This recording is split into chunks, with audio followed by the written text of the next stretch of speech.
Be very honest, मेरा कोई इरादा नहीं था एम्स जाने का या किसी भी सेंट्रल इंस्टीट्यूट में जाने का, क्योंकि मेरा कुछ और ही प्लान था जो दिमाग में चल रहा था। लेकिन जब मैंने नर्सिंग कंप्लीट की, उसके बाद में कुछ रीजंस की वजह से वो चीज़ नहीं हो पाई, तो फिर मुझे दूसरे ऑप्शंस की ओर जाना।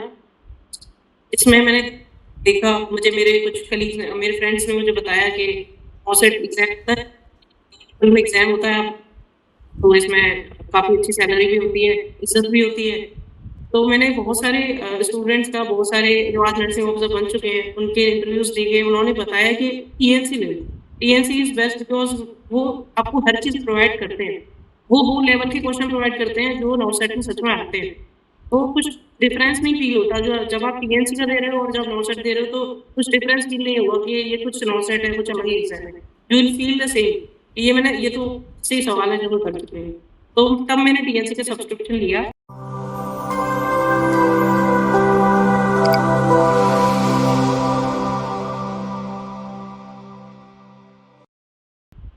नमस्कार, एक बार फिर से आप सभी साथियों का हार्दिक स्वागत, अभिनंदन टीएनसी के इस ऑनलाइन प्लेटफॉर्म पे। और आज हमारे साथ एक जबरदस्त रैंकर्स जिन्होंने बहुत ही जबरदस्त सफलता हासिल की है, और एक ऐसी सफलता जो हर बच्चे के लिए बहुत ही बड़ा मोटिवेशनल होने वाली है। आज इस स्टोरी को जान के और इनके संघर्ष को जान के आज आपको बहुत कुछ सीखने को मिलेगा कि किस प्रकार से तैयारी की जाती है और तैयारी को भी किस प्रकार से स्मार्ट तरीके से की जाती है। तो सबसे पहले तो बहुत बहुत बधाई और शुभकामनाएं गीता जी।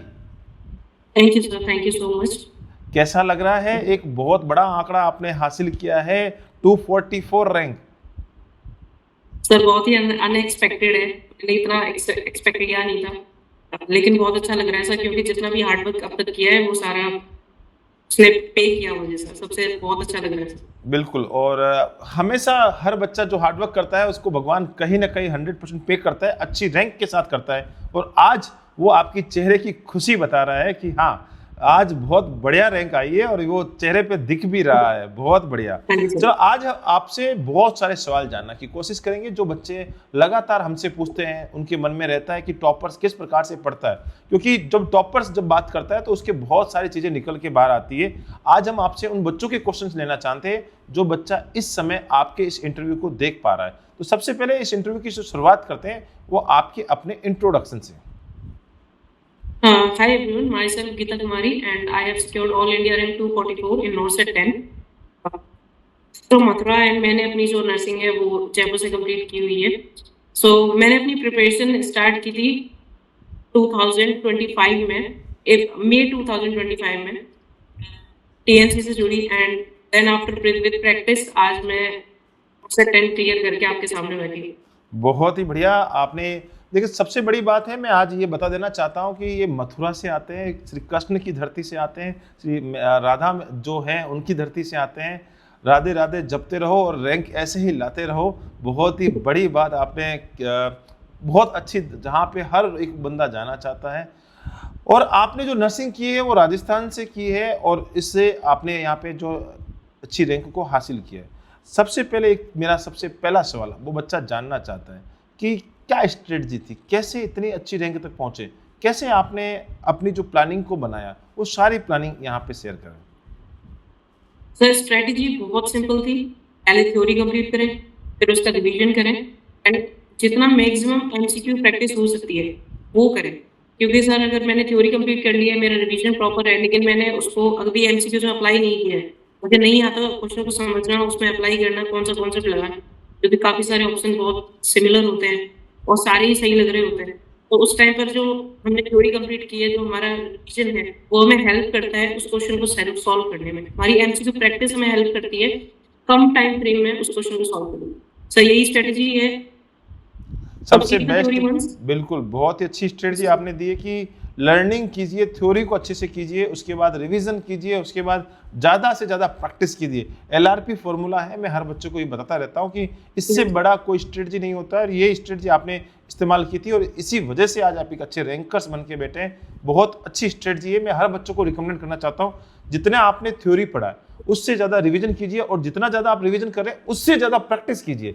ये एक बिल्कुल एक सीढ़ी की तरह है। जैसे आपने भले ही थ्योरी में थोड़ी बहुत कमजोरी रह सकती है तो चलेगा, लेकिन रिवीजन करेंगे तो सब कुछ बेटर हो पाएगा। लेकिन रिवीजन में अगर थोड़ा बहुत छूट गया तो कोई दिक्कत नहीं, जितना ज़्यादा प्रैक्टिस अगर आप करेंगे तो सबसे ज़्यादा बड़ा रिजल्ट आपके सामने आएगा। बहुत अच्छी बात है। अब मैं एक चीज़ जानना चाहता हूँ, आपके दिल में कब से ये ख्याल आया कि यार मुझे नॉर्सेट निकालना है? जैसे फर्स्ट ईयर में आ गया, जब आप नर्सिंग में थे उस दिन आ गया था, या आपने सेकेंड ईयर, थर्ड ईयर या फोर्थ ईयर में कब से प्लान किया कि मुझे नॉर्सेट निकालना है?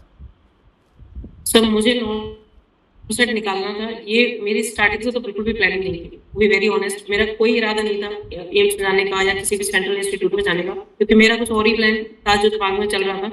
लेकिन जब मैंने नर्सिंग कंप्लीट की उसके बाद में कुछ रीजंस की वजह से वो चीज़ नहीं हो पाई, तो फिर मुझे दूसरे ऑप्शंस की ओर जाना।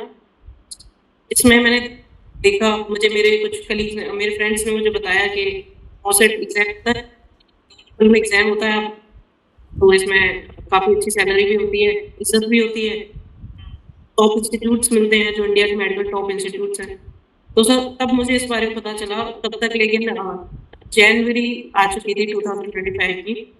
उसके बाद में मैंने प्रिपरेशन स्टार्ट की थी, स्टेट किया था, तो कुछ खास प्रिपरेशन थी नहीं सर। एक तो उनकी प्रिपरेशन थी, तो मुझे ये तो पता था कि होना तो शायद नहीं है, और मुझे पैटर्न पता चल जाएगा क्वेश्चंस का कि जितना मैं टफ सोच रही हूँ या लोग बताते हैं कि इतना टफ है, सच में इतना टफ है, या फिर सिर्फ बातें हैं जो कि एक्चुअली सच में कुछ बातें ही होती हैं सर। इतना भी टफ नहीं होता कि कोई नहीं कर सकता, कर सकता है आराम से। जैसे मैंने कर लिया तो सर कोई भी कर लिया। बिल्कुल, बहुत ही अच्छी बात बताई। जैसे कि आपने बताया है कि सर मेरा जो प्लान था, सबसे पहले मेरा नॉर्सेट का इरादा नहीं था, तो नॉर्सेट का इरादा नहीं था, और उसके बाद जैसा कि आपने बताया कि मुझे अब नॉर्सेट, जब इरादे चेंज होते हैं, कई बार ऐसा होता है ना कि हम सोचते हैं कि मैं आउट ऑफ कंट्री जाऊंगा, जैसा कि आपने सपना बनाया था कि मुझे फॉरेन जाना है, उसके बाद अगर आपने नहीं हुआ या आप नहीं जाना चाहते, या ऐसी घर की परिस्थिति ऐसी बन गई जिसकी वजह से आपको नॉर्सेट का अब वो करना तो कुछ बड़ा ही है, तो वो चीज़ें आपने स्टार्ट की और उसके लिए आपने स्ट्रेटजी बनाई कि अब मुझे पढ़ना है। टीएनसी के साथ आपका लगाव कैसे, कब और किस प्रकार से हुआ? सर जब नॉर्सेट पहली बार मैंने दिया, नॉर्सेट 8 दिया और मेरा नहीं हुआ, उस टाइम मुझे एक चीज़ तो रियलाइज़ हुई कि से हँसते खेलते हुए नहीं होने वाला, मुझे मेहनत तो करनी पड़ेगी। तो मैंने वहाँ से प्रिपरेशन स्टार्ट की, अपनी पूरी थ्योरी कंप्लीट करनी स्टार्ट की। लेकिन उस टाइम पर क्योंकि टाइम फ्रेम कम रहता है सर, अप्रैल के बाद में सितंबर तक, उस टाइम में थ्योरी भी कंप्लीट करना, साथ में रिवीजन करना, साथ में क्वेश्चन प्रैक्टिस, तब आप पहले बेस कुछ स्ट्रॉन्ग करा, तो थोड़ा मुश्किल था, टफ था। तो थ्योरी कंप्लीट हो गई, रिवीजन नहीं हो पाया, फिर एमसीक्यू प्रैक्टिस कुछ खास नहीं हो पाई। सोर्स ऐसा नहीं मिला सर सर्च करने का, ना ही कुछ सोर्स ऐसा मिला मुझे कि जिससे मैं ज़्यादा क्वेश्चन प्रैक्टिस कर सकूं। तो 9 से 8 में नहीं हुआ सर। 9 से 9 में भी सिर्फ प्री निकला, मेंस नहीं निकला। उसके बाद मैंने सोचा कमी कहाँ रह रही है, तो मुझे पता चला कि थ्योरी पूरी है, एमसीक्यूज में कमी रह रही है, प्रैक्टिस एमसीक्यू प्रैक्टिस नहीं है मेरी। चल मैं 2 ऑप्शंस में डाउट है, मतलब मेरी प्रैक्टिस में कमी है। तो मैंने फिर सर्च करना स्टार्ट किया, मैंने देखे, जैसे आज मैं आपको इंटरव्यू दे रही हूँ, जैसे आप पहले जो जिन्होंने टॉपर्स में इंटरव्यू दिया है वो क्या रिकमेंड कर रहे हैं। तो मैंने बहुत सारे स्टूडेंट्स का, बहुत सारे जो आज नर्सिंग ऑफिसर बन चुके हैं, उनके इंटरव्यूज देखे, उन्होंने बताया कि टीएनसी ले लो, टीएनसी इज बेस्ट, बिकॉज वो आपको हर चीज़ प्रोवाइड करते हैं, वो लेवल के क्वेश्चन प्रोवाइड करते हैं जो नॉर्सेट में सच में आते हैं। तो कुछ डिफरेंस नहीं फील होता, जो जब आप टीएनसी का दे रहे हो और जब नॉर्सेट दे रहे हो, तो कुछ डिफरेंस फील नहीं होगा कि ये कुछ नॉर्सेट है, कुछ अलग ही एग्जाम है। You will feel the same. ये तो सही सवाल है जो वो कर चुके हैं। तो तब मैंने टीएनसी का सब्सक्रिप्शन लिया नवंबर 2025 में, 6 मंथ फेस है मेरे पास। वहाँ से मैंने टेस्ट देने स्टार्ट किए एंड आज बहुत अच्छी बात बताई है कि सर बहुत मैंने पूरी अपने आप को सेल्फ एनालिसिस किया। सबसे मैं हर बच्चा जो इस समय सक्सेस नहीं हो पा रहा है या खुद नहीं कर पा रहा है, कहीं ना कहीं आपको सेल्फ एनालिसिस करना पड़ेगा, और सेल्फ एनालिसिस में ये पता करना पड़ेगा कि कहाँ पे कमी रह गई। बहुत सारे बच्चे पढ़ते बहुत हैं और कमियां कहीं ना कहीं छोटी छोटी कमियां रहती है, या तो आपकी लर्निंग में कमी है, या आपके रिवीजन में कमी है, या प्रैक्टिस में कमी है। तो आपने सोचा कि सर लर्निंग तो बढ़िया है, चलो ठीक है, अब रिवीजन और प्रैक्टिस को किया जाए। तो रिवीजन और प्रैक्टिस के लिए आपने टीएनसी को चुना, टीएनसी के साथ आपने लगातार सब्सक्रिप्शन लिया और लगातार मेहनत करते गए। जैसा कि आपने बोला कि सर मैंने टीएनसी को, मेरे दोस्तों ने, मैंने देखा और टीएनसी को चुना। कई बार होता है कि कई हम चीज़ें बहुत सारे मार्केट में इतने भ्रामक भ्रांतियाँ रहती है, लोग बहुत सारी चीज़ें इस प्रकार से चलाते हैं कि बताते कुछ और है, होता कुछ और है। तो मैं आपसे टॉपर से जानना चाहता हूँ कि जैसे कि आपने देखा था कि भाई टीएनसी के अंदर चलो, टीएनसी के अंदर चलो, टीएनसी के अंदर आपने जाके जो फील किया, जो आपने देखा था वैसा ही पाया या कुछ अलग भी मिला? सर जैसा कि मैंने अभी अभी बताया, जो मैंने टेस्ट दिए हैं टीएनसी में अब तक, टेस्ट सीरीज के थ्रू जितने मैंने टेस्ट दिए हैं उसमें, और मेन नॉसेट एग्जाम में मुझे एंजाइटी शायद इसीलिए नहीं हुई क्योंकि मैं ये सेम क्वेश्चंस कर चुकी हूँ, मैं सेम पैटर्न के क्वेश्चन, सेम डिफिकल्टी लेवल वो मैं कर चुकी हूँ सर पहले, शायद इसलिए मुझे एंजाइटी नहीं है। तो इसका मतलब यही है कि जो नॉसेट में एग्जाम आने वाला है, टीएनसी में आप प्रैक्टिस कराते हैं, जो आप लोग प्रैक्टिस कराते हैं सर, वो लेवल, वो क्वेश्चंस, वो लेवल, वो सेम है सर। तो मुझे नहीं लगता सर कि अगर कोई टीएनसी से करके जा रहा है वो सेट में एग्जाम में जाके वो इस रीजन से नर्वस होगा कि मुझे क्वेश्चन पता नहीं कैसे। जी सर। बिल्कुल। मैं हर बच्चे को कहना चाहता हूँ कि टीएनसी हमेशा हर बात को ध्यान में रखती है, हर एक लेवल को ध्यान रखती है। और सबसे मोस्ट इंपॉर्टेंट, मुझसे बच्चे पूछते हैं कि सर आप इतने नए नए क्वेश्चन, इतने क्वेश्चन लाते कहाँ से हो? तो मेरा एक ही जवाब है कि एग्जामिनर के माइंड को रीड करते हैं हम लोग, कि वो कौन सी ऐसी बुक है जहाँ से आप क्वेश्चन बनाते हो। तो हमने बोला वो है एग्जामिनर का माइंड, वो जो बुक सोच रहा होता है उसके दिमाग में क्या चल रहा है, अभी नोसेट चाहता क्या है, अभी क्या पैटर्न है, अभी क्या पॉलिसीज है, क्या अपडेटेड है, वो सारे क्वेश्चन हमारी टीम बनाती है, मेहनत करती है, पूरी रात रात भर जाग के आपके लिए क्वेश्चन बनाती है और वो क्वेश्चंस आप तक पहुंचाती है, तब जाके यहाँ पे रैंकर्स बनते हैं। जो बहुत सारे लोगों को ऐसा लगता है कि यार बहुत सारे मार्केट में ऐसे ऐसे लोग हैं जो बच्चों को भ्रमित कर देते हैं कि ये करो वो करो, बच्चे बाद में बहुत पछताते हैं, लेकिन आपने सही प्लेटफॉर्म को चूज किया और यहाँ तक पहुंचे। एक चीज मैं ये जानना चाहता हूँ, इस समय सबसे बड़ा टफेस्ट टास्क है कि सिलेक्शंस नहीं होने के बाद बच्चा टूट जाता है, जैसा आपके साथ भी हुआ होगा, 8 में नहीं हुआ होगा, 9 में नहीं हुआ होगा, तो फिर से रीस्टार्ट कैसे करें, हाउ टू रीस्टार्ट अगेन?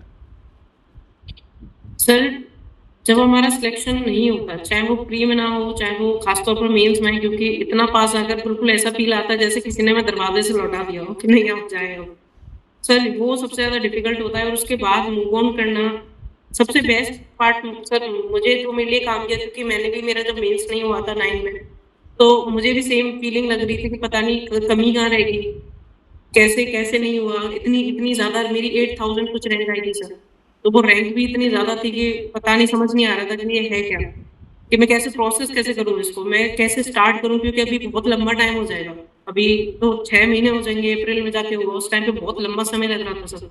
और जो कि हर एस्पिरेंट को फील होता है, एक इतना लंबा टाइम लगा के है, फिर से इतना लंबा टाइम लगाना है। लेकिन फिर मैंने सोचा कि चले, अब उसका तो कुछ नहीं कर सकते सर, जो रिजल्ट आ गया वो आ गया। अभी कर ये सकते हैं कि जहाँ मेरी कमी रह गई थी, इस वजह से नहीं हुआ, वहाँ पे जब एक बार स्कोर कार्ड आ जाता है तो हमें नेगेटिव पता चल जाते हैं कि मेरे कितने नेगेटिव, तो उससे ये आइडिया तो हो जाता है कि चले मैंने गलत आंसर्स किए, मतलब मेरी जो प्रैक्टिस है उसमें कमी है, कहीं ना कहीं कुछ ना कुछ कमी है, मुझे पता था मेरी थोड़ी सी थ्योरी में और एमसीक्यू प्रैक्टिस में कमी है। तो मैंने उन्हीं चीज़ों पे काम किया, मैंने पहले अपनी जो रिमेनिंग कुछ 10-20% थ्योरी जो भी रह रही थी, जो मुझे लगता है कि जिसकी वजह से कुछ क्वेश्चंस मैं कर सकती थी, वो मैंने नहीं किए, वो मैंने कंप्लीट की। मैंने फिर से सर स्टार्टिंग से सारा रिवीजन स्टार्ट किया हर सब्जेक्ट का, और बहुत फोकस से रिवीजन किया। मैंने फिक्स कर लिया था कि मेरे को एटलीस्ट एक बार मैं कर चुकी हूँ रिवीजन, प्लीज अब 2 बार रिवीजन और करना है हर सब्जेक्ट का, वो भी अच्छे से ऊपर ऊपर नहीं, लेकिन अच्छे से रिवीजन करना है। सेम स्ट्रेटजी मैंने फॉलो की सर, साथ के साथ टेस्ट दिए, करती गई, स्कोर पहले कम आया, फिर इम्प्रूव हुआ, फिर और इम्प्रूव हुआ, ऐसे करके सर इम्प्रूव होता गया, स्कोर नेगेटिव कम होते गए, स्कोर इम्प्रूव होता गया। और लास्ट आज, में अब जब हाँ बिल्कुल, सर 9 से 10 देने की जब बारी आई, तो सर उस टाइम तक मेरे को सच में मेरे को फील हो रहा था कि नाउ आई एम प्रिपेयर्ड, अब मैं एग्जाम में डेफिनेटली अपीयर हो सकती हूँ, मुझे कोई फियर नहीं था उस टाइम। बिल्कुल वो सारा फियर टीएनसी के साथ जब चला जाता है, जब आप मेहनत करते हैं, लगातार आपकी कंसिस्टेंसी, जैसा कि आपने 2 बार फेलियर को झेला, फिर टीएनसी के साथ आपने लगातार मेहनत करना शुरू कर दिया, लगातार आप टीएनसी के साथ एडवांस सीरीज देख रहे थे, साथ ही साथ आपके साथ टेस्ट दे रहे थे, वो सारी चीज़ें हो रही थी। एक बच्चे का मेरे पास एक क्वेश्चन है कि मैम से ये पूछा जाए कि ये सोशल मीडिया का ज़माना है, सारा सब कुछ खेल इस फ़ोन के अंदर में है, यहीं से सर को हम देख पाते हैं, अच्छी चीज़ें भी यहीं से कैप्चर होती है, टीएनसी के टेस्ट भी यहीं से चलते हैं, टीएनसी का यूट्यूब चैनल भी यहीं से चलता है, और रीलें भी यहीं से चलती है, इंस्टाग्राम की रील भी यहीं चलती है, और सीरियल भी यहीं से चलते हैं। तो डिस्ट्रक्शन हो जाता है, कभी कभी वीडियो देखते देखते रील्स में चले जाते हैं, तो कैसे बचें इनसे और आपने क्या किया? सर मैंने तो ये किया था सबसे पहले, तो जब मेरा 9 से 8 तक तो मेरे को भी यही लगता था कि अरे नहीं, सब बातें बनाते हैं, कुछ नहीं होता, अगर आप नहीं चलाओगे तो कुछ नहीं होगा, थोड़ा बहुत चला भी ले तो क्या ही हो जाएगा। सर ये भ्रम मेरा बहुत जल्दी टूट गया था 9 से 8 में। तो मेरा प्री भी क्लियर नहीं हुआ था, तब मुझे रिलैक्स हुआ कि नहीं, इसमें बहुत ज़्यादा टाइम देना पड़ेगा, डिस्ट्रैक्शंस को जितना मिनिमम कर सकती हूँ उतना मिनिमम करना पड़ेगा। मैंने कट ही कर दिए डिस्ट्रैक्शंस। मैंने फ़ोन से इंस्टाग्राम हटा दिया, मैंने फालतू अपने पहले ग्रुप्स होते थे सबसे एग्जिट मार दिया, मैंने अननेसेसरी लोगों से कांटेक्ट करना बंद कर दिया। इनफैक्ट मेरे खुद के दोस्त थे जो मेरे घर के आसपास भी रहते हैं, उनसे भी सर इतना पास रहने के बाद में भी मैं उनसे एक हफ्ते में 10-10 दिन में कभी मिलती थी सर। तो मैं दिखती नहीं थी, आस पड़ोसी को भी नहीं दिखी मैं कभी। इतना कि वो पूछते थे कि गीता कहाँ है आजकल, तो मम्मी बताती नहीं वो तैयारी कर रही है, अभी पढ़ रही है पढ़ रही है।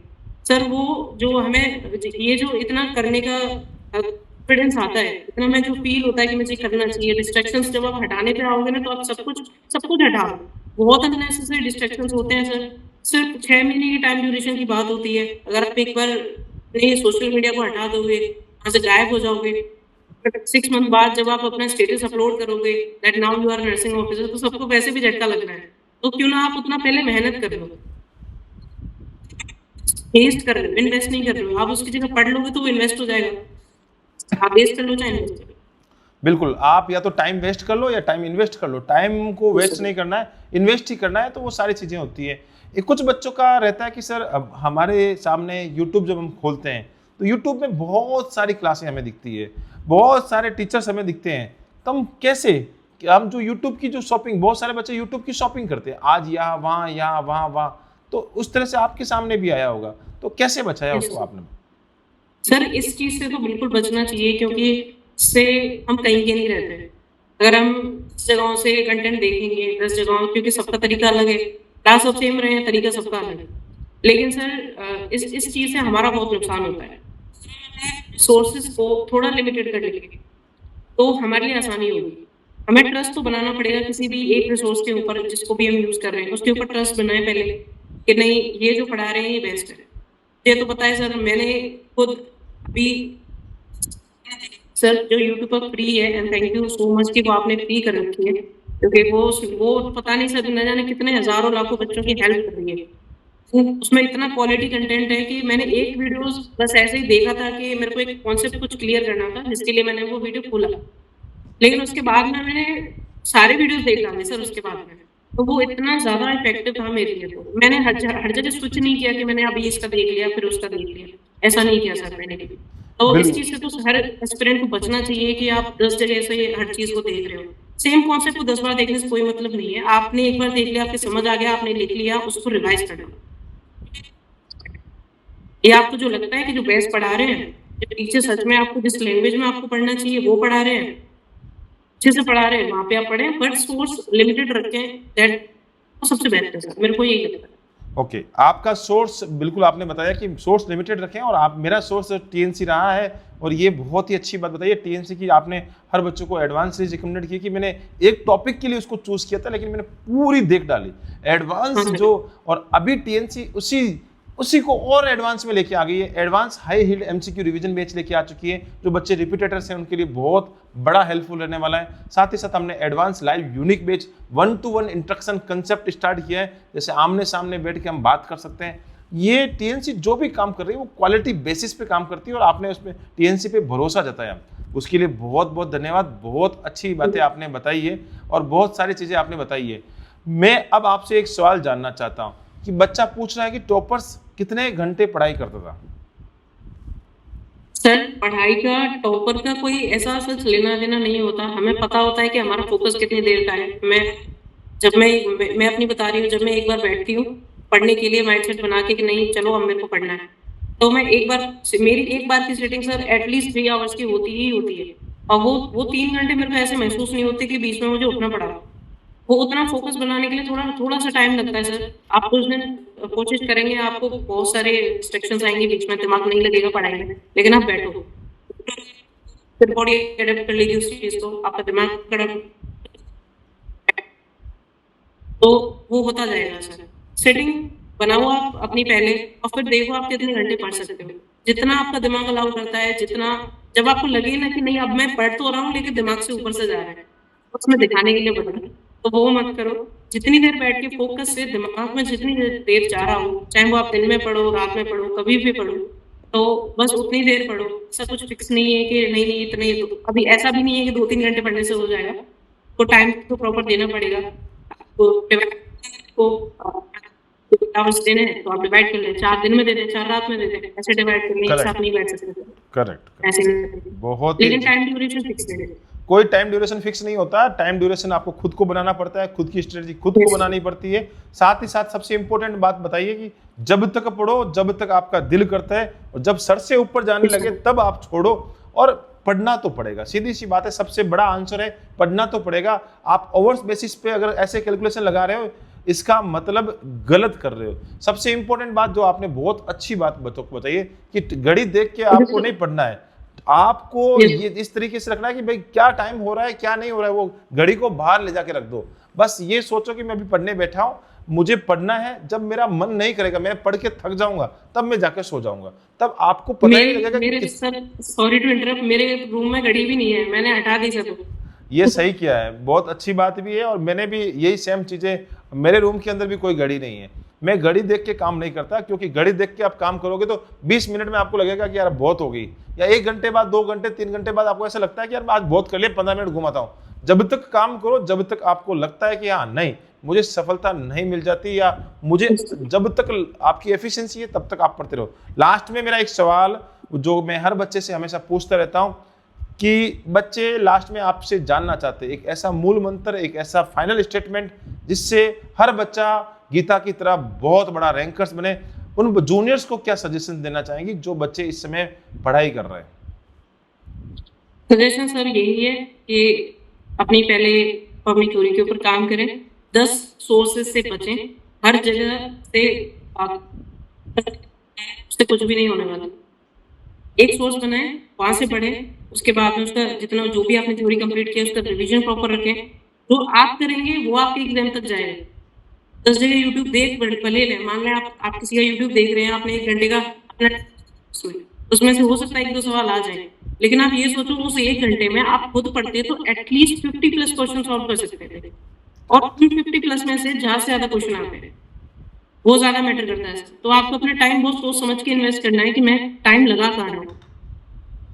करेक्ट। और अपनी जितनी प्रैक्टिस हो सकती है एमसीक्यूज की उतनी ज्यादा प्रैक्टिस करें। कई सारे कॉन्सेप्ट में नहीं भी आते हैं, मान ले बहुत सारे टॉपिक ऐसे थे सर जो मैंने पहली बार ही देखे हैं, अगर मैं कोई एग्जाम देने बैठूंगी या टेस्ट सीरीज देने बैठूंगी तो भी मेरे को कुछ क्वेश्चंस तो ऐसे ही लगेंगे कि मैंने पहली बार देखे। हमेशा ऐसा ही होता है सर, उनको देख के घबराना नहीं होता, लेकिन ठीक है वो मैंने देख लिया, अब मुझे उसका सोल्यूशन चाहिए। तो मान लो मैंने टीएनसी से देखा, मेरा क्वेश्चन रॉन्ग हुआ, तो अब उसमें वीडियो सोल्यूशंस भी दिए हुए होते हैं, टीचर्स बता रहे होते हैं आपको कि ये इसका आंसर ये क्यों है, तो वो देख लें आप। उससे क्या है कि वो टॉपिक उतना आपको पढ़ना भी नहीं पड़ा, और जो इम्पोर्टेंट चीज थी उस टॉपिक के बारे में वो क्वेश्चन आपके दिमाग आपको स्ट्राइक कर जाएगा कि चले ये मुझे मार्क हो जाएगा सर।